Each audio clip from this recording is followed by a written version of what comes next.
America आणि Iran दरम्यानच्या युद्धाचे परिणाम भारतामध्येही आता मोठ्या प्रमाणामध्ये जाणवू लागले आहेत। फलटण शहरामध्ये रविवार दिनांक 15 मार्च रोजी घरगुती गॅस घेण्यासाठी ग्राहकांच्या लांबच लांब रांगा लागल्या होत्या।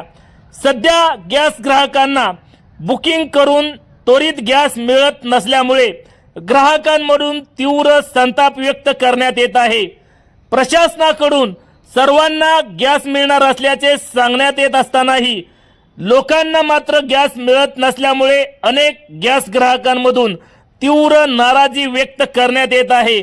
ग्रामीण भागामध्ये सिलेंडर देणाऱ्या गाड्या सध्या बंद झाल्या असल्यामुळे गॅस ग्राहकांमधून तीव्र नाराजी व्यक्त करण्यात येत आहे। अवैध गॅस विक्रीही होत असल्याची चर्चा सध्या लोकांमधून सुरू आहे। प्रशासनाने याकडे लक्ष देण्याची मागणी गॅस ग्राहक लोकांमधून होत आहे।